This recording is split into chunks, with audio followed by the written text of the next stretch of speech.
பார்க்கலாம்.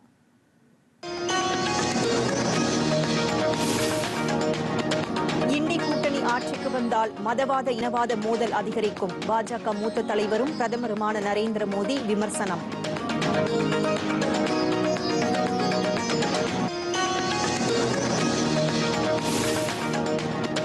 ஒதுக்கப்பட்ட மக்களுக்கு எதிராக மத்திய அரசு செயல்படுகிறது. காங்கிரஸ் மூத்த தலைவர் ராகுல் காந்தி குற்றச்சாட்டு.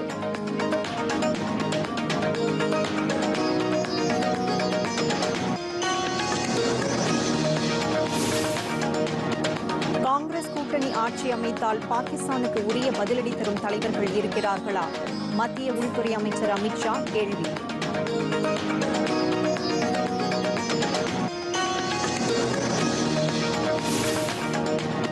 பணி செய்யும் மாவட்டத்திற்குள் பேருந்துகளில் இலவச பயணத்தை உறுதிப்படுத்த வேண்டும். தமிழக அரசுக்கு அண்ணாமலை வலியுறுத்தல்.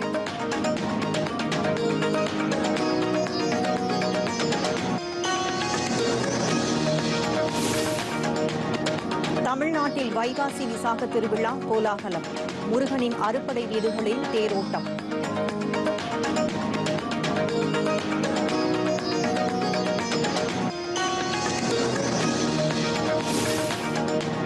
வங்கக்கடலில் காற்றழுத்த தாழ்வு பகுதி உருவானது. 3 நாட்களுக்கு கனமழை பெய்யும் என வானிலை ஆய்வு மையம் எச்சரிக்கை.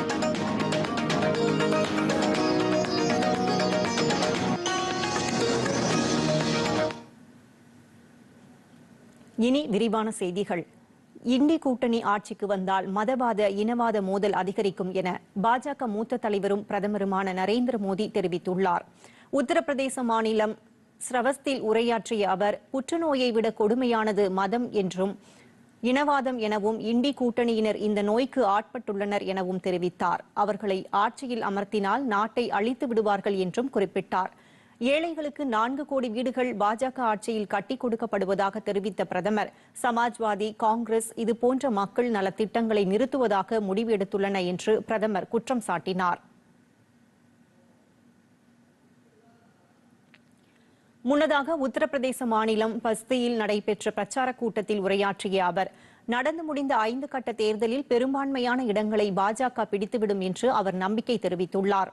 தேர்தலில் வெற்றி பெறுவதற்காக காங்கிரஸ் மற்றும் சமாஜ்வாதி கட்சிகள் பொய்களை பரப்பி வருவதாக அவர் குற்றம் சாட்டினார். பகல் கனவில் உள்ள அவர்களுக்கு ஜூன் 4ஆம் தேதி பொதுமக்கள் தக்க பதிலடி தருவார்கள் என்று பிரதமர் தெரிவித்தார். ஒதுக்கப்பட்ட மக்களுக்கு எதிராக மத்திய அரசு செயல்படுகிறது என காங்கிரஸ் மூத்த தலைவர் ராகுல் காந்தி குற்றம் சாட்டியுள்ளார். ஹரியானா மாநிலம் பஞ்ச்குலா பகுதியில் பிரச்சாரம் மேற்கொண்ட அவர், பாஜக ஆட்சியில் ஏழைகளுக்கு அதிகாரம் வழங்கப்படவில்லை என்று தெரிவித்தார். அரசியலமைப்பு என்பது ஒரு புத்தகம் மட்டுமல்ல, அதிகாரத்தை வழங்குவதற்கான ஒரு நடைமுறை என்று தெரிவித்தார். இந்த நாட்டில் உள்ள அனைத்து மக்களும் சரிசமமாக நடத்தப்பட வேண்டும் என்று அவர் தெரிவித்தார்.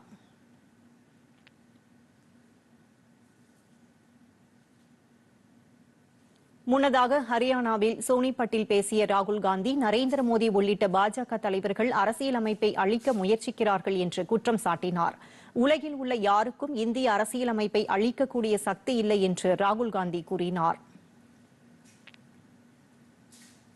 காங்கிரஸ் கூட்டணி ஆட்சி அமைத்தால் பாகிஸ்தானுக்கு உரிய பதிலடி தரும் தலைவர்கள் இருக்கிறார்களா என்று மத்திய உள்துறை அமைச்சர் அமித்ஷா கேள்வி எழுப்பியுள்ளார். மேற்கு வங்க மாநிலம் புருலியாவில் தேர்தல் பிரச்சார கூட்டத்தில் பேசிய அவர், இண்டி கூட்டணிக்கு தலைவரும் இல்லை, கொள்கையும் இல்லை என்று விமர்சித்தார். அவர்கள் ஆட்சி அமைத்தால் சட்டவிரோத ஊடுருவலை தடுக்க முடியாது என்று குற்றம் சாட்டினார்.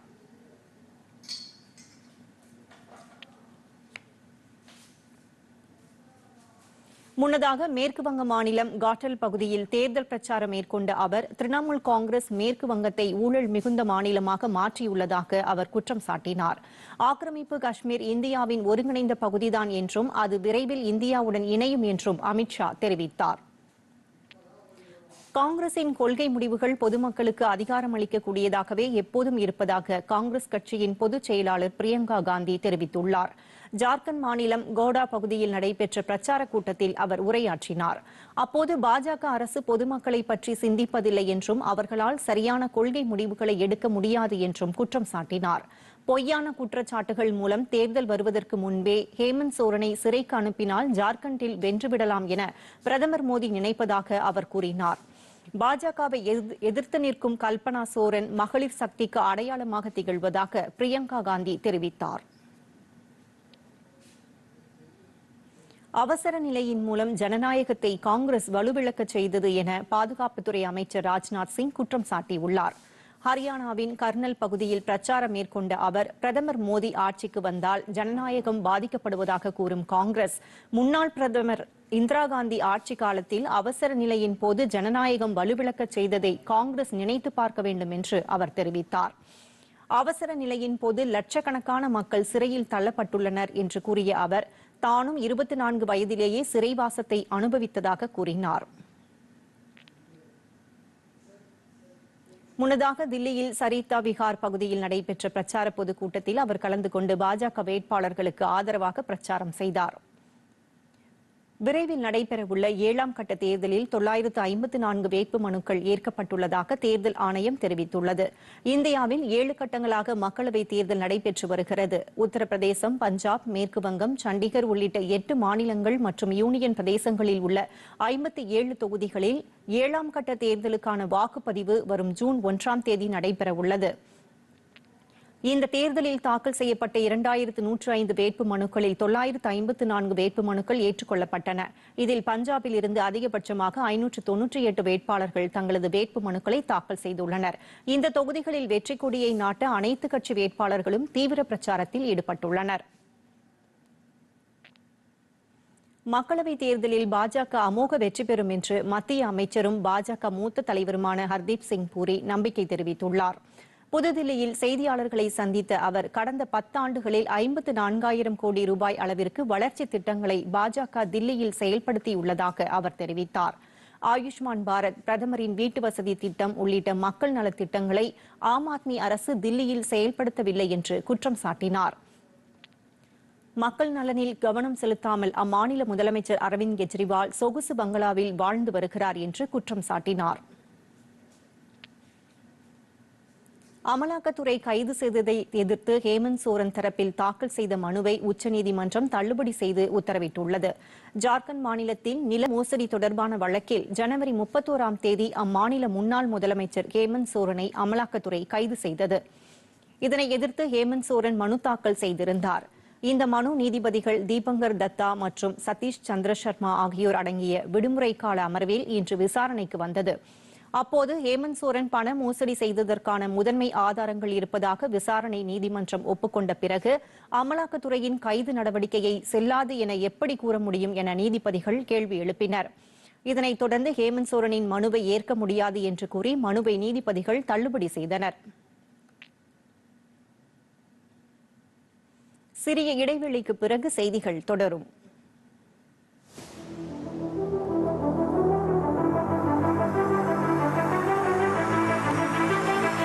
வெல்லப்போவது யார்? மக்கள் தீர்ப்பு 2024. சரியான தகவல்கள், துல்லியமான முடிவுகள். நாடாளுமன்ற தேர்தல் வாக்கு எண்ணிக்கை விவரங்கள்.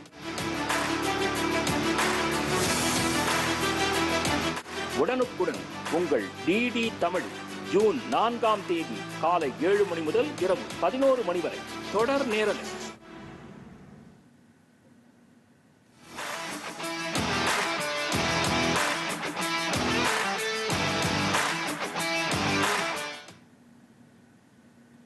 செய்திகள் தொடர்கின்றன. தமிழர்கள் குறித்து அவதூறாக பேசியது தொடர்பாக பிரதமர் மோடியும் உள்துறை அமைச்சர் அமித்ஷாவும் வருத்தம் தெரிவிக்காவிட்டால் பாஜக அலுவலகம் முற்றுகையிடப்படும் என்று தமிழ்நாடு காங்கிரஸ் தலைவர் செல்வ பெருந்தகை தெரிவித்துள்ளார். சென்னை ராயப்பேட்டையில் உள்ள சத்தியமூர்த்தி பவனில் செய்தியாளர்களிடம் பேசிய அவர், பிரதமர் மோடி மக்கள் பிரதிநிதித்துவ சட்டத்திற்கு புறம்பாக வெறுப்பு அரசியலை பேசி வருவதாக குற்றம் சாட்டினார். பிரதமரின் பேச்சு குறித்து தேர்தல் ஆணையம் நடவடிக்கை எடுக்காமல் இருப்பதாக அவர் தெரிவித்தார். ஜூன் 4ஆம் தேதிக்கு பிறகு பாஜகவின் கூடாரம் காலியாகும் என்று தெரிவித்தார்.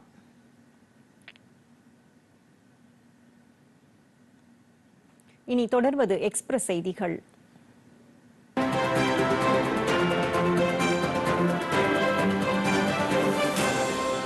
ONGCயில் கைவிடப்பட்ட கிணறுகள் உரிமம் முடிவுற்ற கிணறுகள் என்று ஏதும் இல்லை என்று அந்நிறுவனத்தின் உற்பத்தி பிரிவு தலைவரும் காவிரி அசெட்ஸ் குழு பொது மேலாளருமான PN மாறன் தெரிவித்துள்ளார்.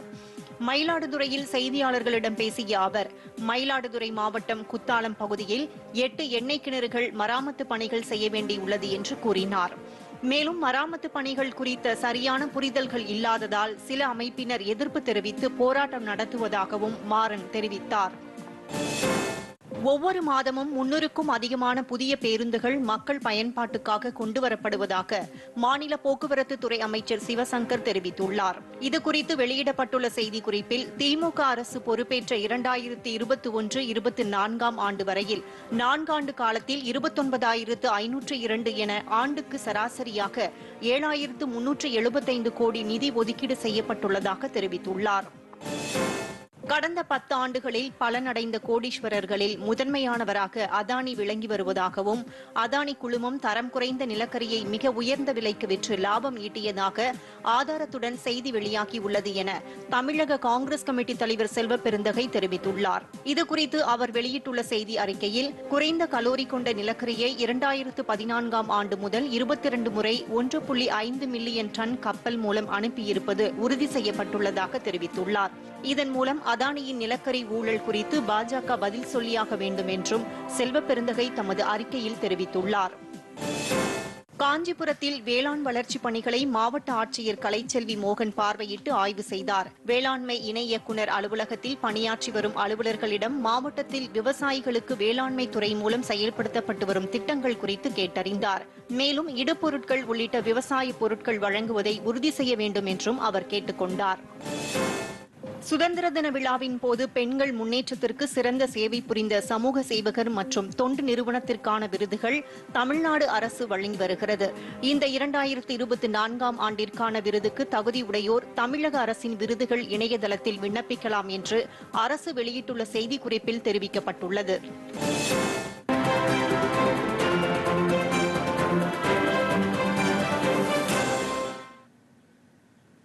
மானிய கோரிக்கையில் அறிவித்தபடி பணி செய்யும் மாவட்டத்திற்குள் பேருந்துகளில் இலவச பயணம் என்பதை தமிழ்நாடு அரசு நடைமுறைப்படுத்தப்பட வேண்டும் என்று பாஜக மாநில தலைவர் அண்ணாமலை தெரிவித்துள்ளார்.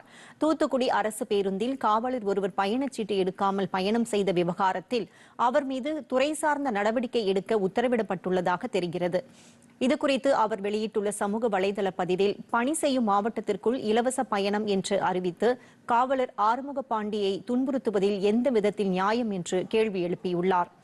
மேலும் முதலமைச்சரின் இந்த மானிய கோரிக்கை அறிவிப்பு 3 ஆண்டுகளை கடந்தும் போக்குவரத்து கழகங்களுக்கு தெரியப்படுத்தப்படவில்லை என்பது ஆச்சரியத்தை அளிப்பதாக அவர் தெரிவித்தார். எனவே இந்த அறிவிப்பை உடனடியாக நடைமுறைப்படுத்துவதோடு காவலர் மீது எவ்வித நடவடிக்கையும் எடுக்கக்கூடாது என்று அந்த பதிவில் அண்ணாமலை வலியுறுத்தியுள்ளார். வங்கக்கடலில் காற்றழுத்த தாழ்வு பகுதி உருவாகியுள்ளதால் 3 நாட்களுக்கு கனமழை பெய்யும் என வானிலை ஆய்வு மையம் எச்சரிக்கை விடுத்துள்ளது. இதுகுறித்த ஒரு செய்தி தொகுப்பை தற்போது காணலாம். வட தமிழகத்திற்கு ஆந்திர கடலோர பகுதிகளை ஒட்டிய தென்மேற்கு வங்கக்கடல் பகுதிகளில் இன்று காற்றழுத்த தாழ்வு பகுதி உருவாகியிருப்பதாக சென்னை வானிலை ஆய்வு மையம் தெரிவித்துள்ளது. இது வடதிசையில் நகர்ந்து நாளை மறுநாள் காலை காற்றழுத்த தாழ்வு மண்டலமாக மத்திய வங்கக்கடல் பகுதிகளில் நிலவக்கூடும் என்றும் தெரிவிக்கப்பட்டுள்ளது. இதுகுறித்து சென்னை வானிலை ஆய்வு மைய இயக்குநர் செந்தாமரை கண்ணன் தெரிவிக்கையில், இன்று காலை தென்மேற்கு வங்கக்கடல் பகுதிகளில் ஒரு காற்றழுத்த தாழ்வு பகுதி உருவாகியுள்ளது. இது வடகிழக்கு திசையில் நகர்ந்து 24ஆம் தேதி வாக்கில் மத்திய வங்கக்கடல் பகுதிகளில் ஒரு காற்றழுத்த தாழ்வு மண்டலமாக வலுப்பெறக்கூடும். மேலும் 24ஆம் தேதி முதல் 26ஆம் தேதி வரை வங்கக்கடலின் வடபகுதிகளில் சூறாவளி காற்று வீச வாய்ப்புள்ளது. எனவே மேற்குறிப்பிட்ட நாட்களில் மீனவர்கள் இப்பகுதிகளுக்கு செல்ல வேண்டாம் என்று அறிவுறுத்தப்படுகிறார்கள். விழுப்புரத்தில் இன்று மாலை இடியுடன் கூடிய பலத்த மழை பெய்தது. இதனால் மாவட்ட ஆட்சியர் வளாகம், பேருந்து நிலையம் உள்ளிட்ட பகுதிகளில் சாலையில் மழைநீர் பெருக்கெடுத்து ஓடியது.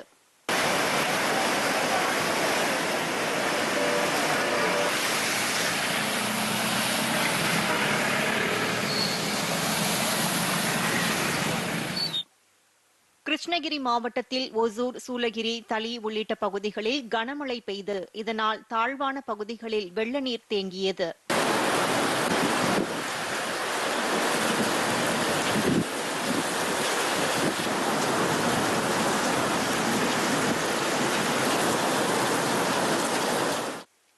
கன்னியாகுமரி மாவட்டத்தில் பெய்த கனமழை காரணமாக கோதை ஆற்றில் தண்ணீர் கரை புரண்டு ஓடுகிறது. இதனால் திருப்பரப்பு அருவியில் அபாய கட்டத்தை தாண்டி தண்ணீர் விழுவதால் பொதுமக்கள் குளிக்க தடை செய்யப்பட்டுள்ளது.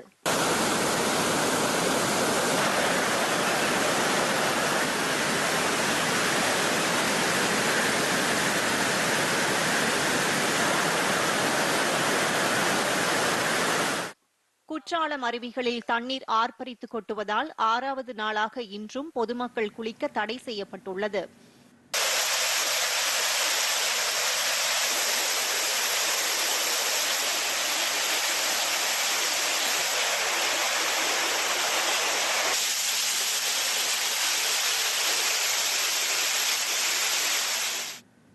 வங்கக்கடலில் பலத்த காற்று வீசக்கூடும் என்பதால் கடலுக்கு மீனவர்கள் மீன் பிடிக்க செல்ல வேண்டாம் என்று வானிலை ஆய்வு மையம் எச்சரிக்கை விடுத்துள்ளது.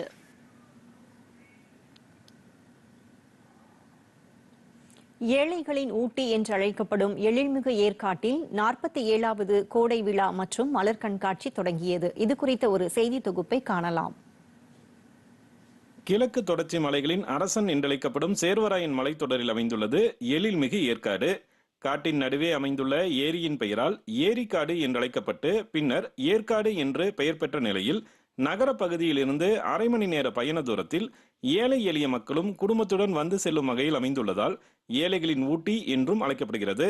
சிறப்பு வாய்ந்த ஏற்காட்டில் சேலம் மாவட்ட நிர்வாகம் சார்பில் 47வது கோடை விழா 7 லட்சம் மலர்களை கொண்டு பிரம்மாண்ட மலர் கண்காட்சியுடன் தொடங்கியுள்ளது. இதனையொட்டி ஏற்காடு அண்ணா பூங்காவில் இயற்கை வளங்களை கொண்டு மின்சாரம் உற்பத்தி செய்யப்படுவதை குறிக்கும் வகையில் பிரம்மாண்ட காற்றாலை, சுற்றுச்சூழலில் கடல்வாழ் உயிரினங்களின் பங்களிப்பினை பெருமைப்படுத்திடும் வகையில் பவளப்பாறைகள், நண்டு, சிற்பி, ஆக்டோபஸ், நட்சத்திர மீன், கடல் குதிரை போன்ற உருவங்கள் பல வண்ண மலர்களால் உருவாக்கப்பட்டுள்ளன. இதேபோன்று குழந்தைகளை கவரும் வகையில் கார்ட்டூன் பாத்திரங்களும் மலர்களால் வடிவமைக்கப்பட்டுள்ளன. மரம் நடுதல் குறித்த விழிப்புணர்வை ஏற்படுத்திடும் வகையில் Donald Duck, Mickey Mouse, Tom and Jerry ஆகிய கார்ட்டூன் பாத்திரங்கள் மரம் நடுவது போலவும் நீர் பாய்ச்சுதல் போலவும் தத்ரூபமாக உருவாக்கப்பட்டுள்ளது. இதேபோன்று அண்ணா பூங்கா, ரோஜா பூங்கா மற்றும் தாவரவியல் பூங்காவில் 30,000 பூந்தொட்டிகளில் வைக்கப்பட்டுள்ள பல வண்ண மலர்கள் சுற்றுலா பயணிகளை வெகுவாக கவர்ந்தன. இதில் ஏற்காட்டின் பிரத்யேக மலரான டேலியா 6000க்கும் மேற்பட்ட பூந்தொட்டிகளில் காட்சிப்படுத்தப்பட்டுள்ளது. மேலும் ஜெர்பிரா, மேரிகோல்டு, பிளாக்ஸ், வெர்பினா உள்ளிட்ட 25 வகையான மலர்களும் காட்சிப்படுத்தப்பட்டுள்ளன. இதேபோன்று காய்கறிகள் மற்றும் பழங்களை கொண்டு உருவாக்கப்பட்டிருந்த வடிவங்களும் அனைத்து தரப்பினரையும் கவரும் வகையில் அமைந்திருந்தன. பல்வேறு இடங்களில் மலர்களால் வடிவமைக்கப்பட்டிருந்த செல்பி பாயிண்டுகளும் இளைஞர்களை பெரிதும் ஈர்க்கும் வகையில் இருந்தது. ராணிப்பேட்டை அந்த பக்கம்லாம் வெயில் அதிகம். அங்கே ஓப்பனாக சொன்னால் ஃப்ளாக்ஸே கிடையாது. இங்கே அந்த சுச்சுவேஷன்லாம் பார்க்கும்போது எங்களுக்கு டிஃப்ரெண்ட்டாக இருக்குது. ஓப்பனாக சொல்ல போனால் டால்ஃபின், அப்புறம் ஸ்டார் ஃபிஷ், அந்த மாதிரி நிறைய வெரைட்டிஸ் ஃப்ளார்ஸ்லாம் அரேஞ்ச் பண்ணியிருக்காங்க. அப்புறம் வீல் சுற்றுற மாதிரிலாம் அரேஞ்ச் பண்ணியிருக்காங்க. ரொம்ப நல்லா இருக்கு அரேஞ்ச்மெண்ட்ஸ் எல்லாம். இதான் ஃபர்ஸ்ட் டைம் ஏற்காடு வருது. நாங்கள் ஊட்டி, கொடைக்கானல் போயிருக்கோம், அங்கே இருக்க ஃப்ளாஷ் ஷோலாம் பார்த்துருக்கோம். பட் இங்கே ரொம்ப நல்லா காம்படிட்டிவாக பண்ணியிருக்காங்க. நல்லா தீம் பேஸ் பண்ணி ஃப்ரெஷ் ஃப்ளார்ஸ், டிஃப்ரெண்ட்டான ஃப்ளார்ஸ் நல்லா கிரியேட்டிவாக நல்லா பண்ணியிருக்காங்க. கண்ணை கவரும் வண்ண மலர்கள், மனதை கவரும் மேகக்கூட்டங்கள், பல்வேறு மலர் வடிவங்கள் என ஏற்காடு கோடை விழா பிரம்மாண்ட மலர் கண்காட்சியுடன் தொடங்கியுள்ளது. சுற்றுலா பயணிகளிடையே பெரிய மகிழ்ச்சியை ஏற்படுத்தும் விதமாக தற்போது சீதோஷ நிலை மிக நல்ல நிலையில் உள்ளதால் சுற்றுலா பயணிகள் அதிக அளவில் இங்கு குவிந்துள்ளனர். டிடி தமிழ் செய்திகளுக்காக ஏற்காட்டிலிருந்து ஜி விஜயகுமார். பிரதமர் நரேந்திர மோடி குறித்து முதலமைச்சர் மு.க. ஸ்டாலின் தவறான கருத்தை பரப்பி வருவதாக பாஜக மூத்த தலைவர் தமிழிசை சவுந்தரராஜன் குற்றம் சாட்டியுள்ளார். இதுகுறித்து அவர் வெளியிட்டுள்ள அறிக்கையில், ஒரிஷாவில் அதிகாரியாக இருக்கும் ஒருவர் அரசையே ஆட்டி படைத்து மக்களுக்கு கிடைக்க வேண்டியதை கிடைக்க விடாமல் தடுக்கிறார் என்ற உண்மை நிலையையே பிரதமர் எடுத்துக் கூறியதாக தமிழிசை சவுந்தரராஜன் தெரிவித்துள்ளார். மேலும் பிரதமர் நரேந்திர மோடி தமிழர்கள் மீதும் தமிழ் மொழி மீதும் அதிக பற்று கொண்டிருப்பதாக அவர் தெரிவித்தார். இதை பொறுத்துக் கொள்ள முடியாமல் பிரதமர் பேசியதை திரித்து கூறி முதலமைச்சர் மு.க. ஸ்டாலின் அரசியல் ஆதாயம் தேட பார்க்கிறார் என்றும் தமிழிசை சவுந்தரராஜன் கூறியுள்ளார்.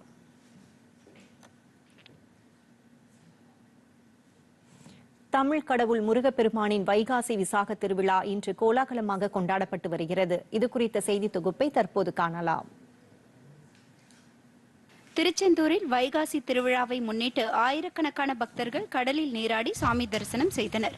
வைகாசி விசாகம் இன்று வெகு விமரிசையாக கொண்டாடப்பட்டு வரும் நிலையில் முருகப்பெருமானின் அறுபடை வீடுகளில் ஒன்றான திருச்செந்தூர் சுப்பிரமணிய சுவாமி கோவிலில் வெகு விமரிசையாக நடைபெற்றது.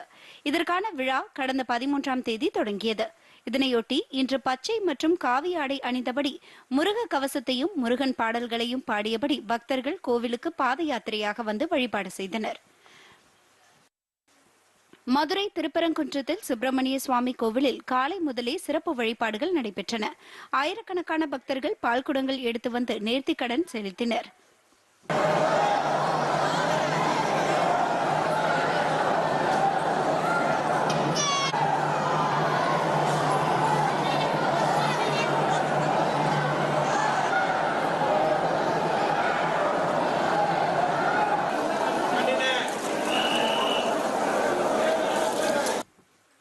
பழனிமுருகன் கோவிலில் வைகாசி விசாக திருவிழா கடந்த 16ஆம் தேதி கொடியேற்றத்துடன் தொடங்கியது. முக்கிய நிகழ்வான இன்று பக்தர்கள் பாத யாத்திரையாக பால்குடத்தை கிரிவல பாதையில் ஆடிப்பாடி எடுத்து வந்து வழிபாடு செய்தனர்.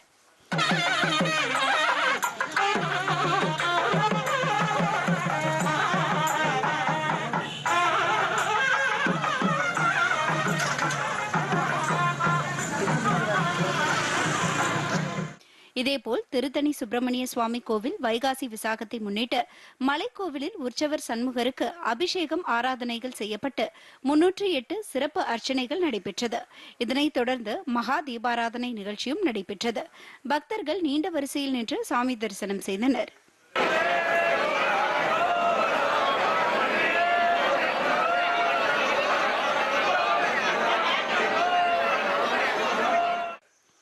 விழுப்புரம் செஞ்சிக்கோட்டை கமலக்கன்னியம்மன் கோவிலில் தேரோட்டம் நடைபெற்றது.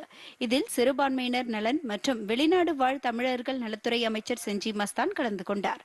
அப்போது பக்தர்கள் தேரை வடம் பிடித்து இழுத்து வந்தனர்.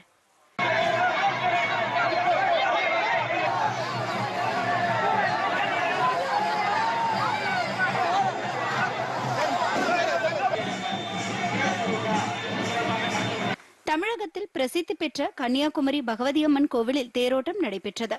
இந்த நிகழ்ச்சியில் சட்டப்பேரவை உறுப்பினர் தலவாய் சுந்தரம், மேயர் மகேஷ் மற்றும் இந்து அறநிலையத்துறை அதிகாரிகள் தேரினை வடம் பிடித்து இழுத்து தேரோட்டத்தை தொடங்கி வைத்தனர். இதில் திரளான பக்தர்கள் கலந்து கொண்டு சுவாமி தரிசனம் செய்தனர்.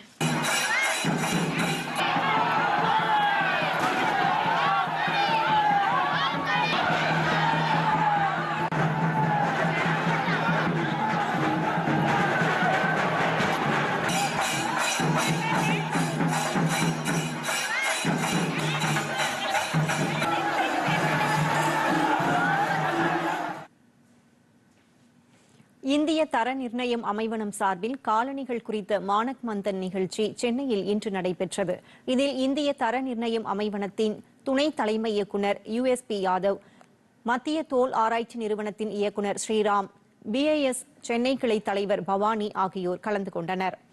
இந்த நிகழ்ச்சியில் காலணி வடிவமைப்பு மற்றும் உற்பத்தி ஆகியவற்றில் தர நிர்ணய செயல்பாட்டின் முக்கியத்துவம் குறித்து எடுத்துரைக்கப்பட்டது. மத்திய தோல் ஆராய்ச்சி நிறுவனத்தின் இயக்குநர் ஸ்ரீராம் நமக்களித்த பேட்டியில், தரமான காலணிகளை வடிவமைப்பதில் இந்திய தர நிர்ணயம் அமைப்பு முக்கியத்துவம் பெறுகிறது என்று தெரிவித்தார். இந்திய தர நிர்ணய அமைவனம் மானக் மந்தன் அப்படின்ற ஒரு ப்ரோக்ராம் இன்னைக்கு நம்ம பண்றோம். ஃபுட்வேர் 1 ஆகஸ்ட் 2024 ISI முத்திரை கட்டாயமாக போகுது. இந்த ப்ரோக்ராம்க்கு யாரெல்லாம் இதில் கலந்துக்கிறாங்கன்னா, எல்லா உற்பத்தியாளர்கள், இதை டெஸ்ட் பண்ணக்கூடிய லெபார்டரிஸ், எஜுகேஷன் இன்ஸ்டிடியூஷன்ஸ்லேருந்து நிறைய பேர் வந்திருக்காங்க, R&D இன்ஸ்டிடியூஷன்ஸ்லேருந்து வந்திருக்காங்க. ஸோ இது எங்களுக்கு எவ்ரி மந்த் நாங்கள் இந்த ப்ரோக்ராம் ஒவ்வொரு ப்ராடக்ட்டுக்கு நாங்கள் பண்ணுறோம். வியட்நாமில் அந்நாட்டின் பாதுகாப்புத்துறை அமைச்சர் டோ லாம் அதிபராக தேர்வு செய்யப்பட்டுள்ளார். தலைநகர் ஹனோயில் நாடாளுமன்றத்தில் நடைபெற்ற வாக்கெடுப்புக்கு பிறகு இந்த அறிவிப்பு வெளியிடப்பட்டது. வியட்நாமின் முன்னாள் அதிபரான ஓ வான் துவாங் மீது ஊழல் புகார் எழுந்த நிலையில் அவர் பதவி விலகினார். இந்த நிலையில் 2 மாதங்களுக்கு பின்னர் உறுப்பினர்கள் ஒருமனதாக டோ லாமை அதிபராக தேர்வு செய்தனர். பின்னர் அதிபராக பதவியேற்ற போது உரையாற்றிய டோ லாம் கூறுகையில், ஊழலுக்கு எதிராக போராடுவதற்கு தான் உறுதி பூண்டுள்ளதாக தெரிவித்துள்ளார். 66 வயதான டோ லாம் கடந்த 2016 முதல் பாதுகாப்புத்துறை அமைச்சராக பதவி வகித்து வருகிறார். பாலஸ்தீனத்தின் காசா பகுதியில் அத்தியாவசிய மருந்து பொருட்களை அனுப்பும் வகையில் அங்குள்ள தடைகளை நீக்குமாறு உலக சுகாதார நிறுவனம் இஸ்ரேலுக்கு வேண்டுகோள் விடுத்துள்ளது. ஜெனீவாவில் செய்தியாளர்களிடம் பேசிய உலக சுகாதார நிறுவனத்தின் தலைவர் தியோட்ரஸ் அதோனம், கடந்த 2 வாரங்களாக எகிப்து வழியாக காசாவிற்கு செல்லும் பாதை மூடப்பட்டுள்ளதால் காசாவுக்கு அவசர மருந்து பொருட்களை எடுத்து செல்லப்படுவது தடைப்பட்டுள்ளதாக தெரிவித்தார். காசாவில் நிலைமை மிகவும் மோசமாகியுள்ளதாகவும் அங்குள்ள மருத்துவமனைகளில் உரிய சிகிச்சைகளை வழங்க முடியவில்லை என்றும் அவர் தெரிவித்தார். வடக்கு காசாவில் 2 மருத்துவமனை மட்டுமே செயல்பாட்டில் உள்ளதாகவும் அவைகளின் மருத்துவ சேவையை உறுதி செய்வது உலக சுகாதார நிறுவனத்தின் கடமையாகும் என்றும் தெரிவித்தார். அமெரிக்காவின் அயோவா மாகாணத்தை ஒரே நேரத்தில் புயல் மற்றும் சூறாவளி தாக்கியதால் மக்களின் இயல்பு வாழ்க்கை பெரிதும் பாதிக்கப்பட்டுள்ளது. அந்த மாகாணத்தின் கிரீன்ஃபீல்ட் நகரில் சக்தி வாய்ந்த புயல் தாக்கியது. இதன் காரணமாக பெய்த மழையால் அப்பகுதியில் பெரும்பாலான வீடுகள் சேதமடைந்தன.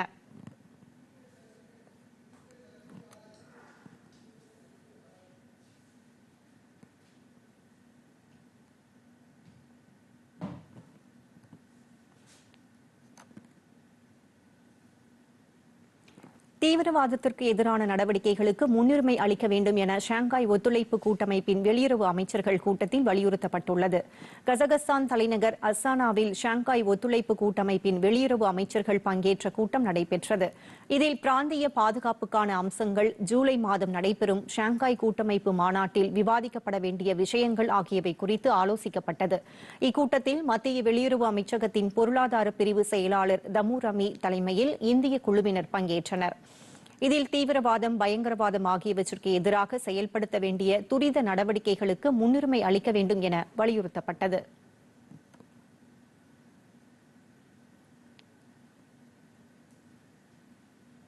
ஐபிஎல் கிரிக்கெட் தொடரின் 2வது பிளே ஆஃப் ஆட்டத்தில் ராஜஸ்தான் மற்றும் பெங்களூரு அணிகள் மோதுகின்றன. இந்த போட்டி இரவு 7:30 மணிக்கு அகமதாபாத்தில் தொடங்க உள்ளது. இதில் டாஸ் வென்ற ராஜஸ்தான் அணி பேட்டிங்கை தேர்வு செய்தது.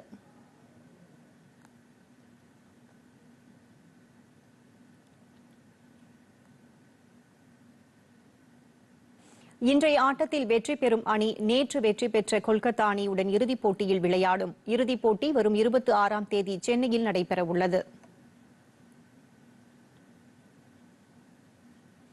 மீண்டும் தலைப்புச் செய்திகள்.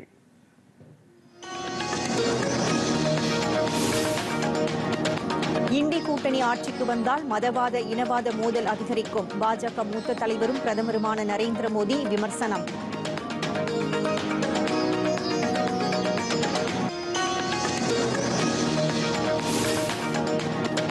ஒதுக்கப்பட்ட மக்களுக்கு எதிராக மத்திய அரசு செயல்படுகிறது. காங்கிரஸ் மூத்த தலைவர் ராகுல் காந்தி குற்றச்சாட்டு.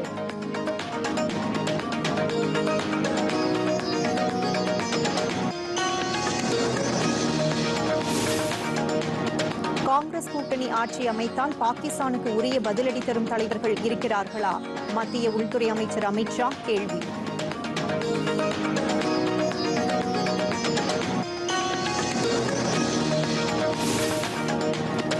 பணி செய்யும் மாவட்டத்திற்குள் பேருந்துகளில் இலவச பயணத்தை உறுதிப்படுத்த வேண்டும். தமிழக அரசுக்கு அண்ணாமலை வலியுறுத்தல்.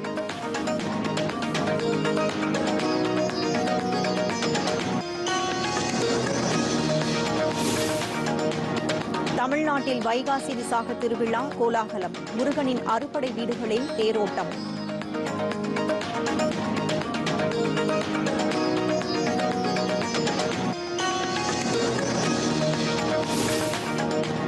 வங்கக்கடலில் காற்றழுத்த தாழ்வு பகுதி உருவானது. 3 நாட்களுக்கு கனமழை பெய்யும் என வானிலை ஆய்வு மையம் எச்சரிக்கை.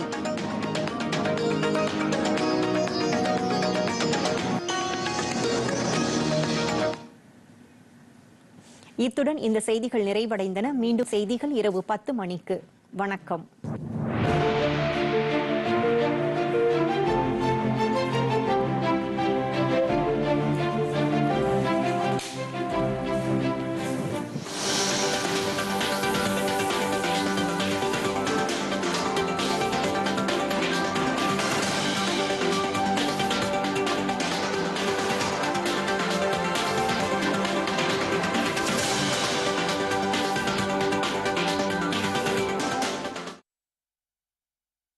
டிடி தமிழில் ஊருக்குள்ள